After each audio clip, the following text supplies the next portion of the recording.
pinakain niya sila. Mapagpalang araw mga kapanalig, nasa 17 linggo na po tayo sa karaniwang panahon. Ito po si Sister Rose Agtarap ng Daughters of St. Paul para sa mabuting balita. Pagnilayan natin ang Ebanghelyo.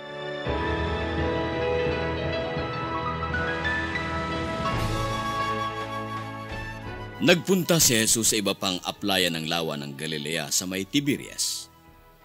Sinusundan siya ng maraming tao sapagkat nasaksihan nila ang mga tandang ginagawa niya sa mga may sakit. Kaya pagkatingala ni Jesus, nakita niyang maraming tao ang pumupunta sa kanya. At sinabi niya kay Felipe, "Saan kayo makabibili ng tinapay upang makakain ng mga ito?"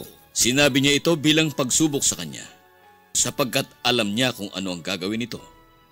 Sumagot sa kanya si Felipe, 200 denaryong tinapay ay hindi sapat sa kanila upang makatanggap ng tigkakaunti ang bawat isa. At sinabi naman sa kanya ng isa sa mga alagad na si Andres na kapatid ni Simon Pedro, "May bata dito na may 5 tinapay na cebada at 2 isda. Ano ito para sa pagkarami-raming tao?" Madamo sa lugar na yon, kaya sinabi ni Jesus, "Paupuin ninyo ang mga tao." Kaya nag-upuan sila, halos 5,000 katao. Kaya kumuha ng mga tinapay si Jesus at nagpasalamat at ipinabigay sa mga nakaupo. Gayon din ang ginawa niya sa mga isda, gaano man ang gustuhin nila.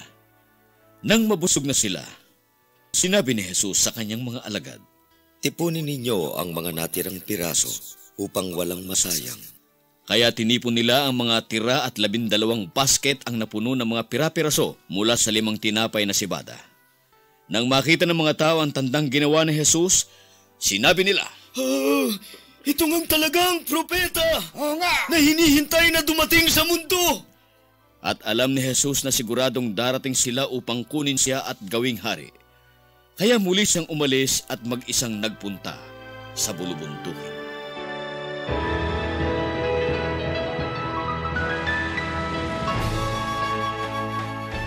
Mula sa 5 tinapay at 2 isda na ibinigay ng isang batang lalaki, napakain ni Jesus ang mahigit na 5,000 mga tao.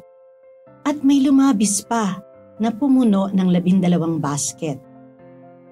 Maraming itinuturo ang mabuting balita sa atin ngayon, gaya ng batang lalaking nagbahagi ng baon niya.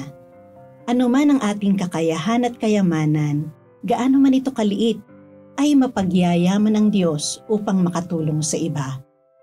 Dahil walang imposible sa Diyos.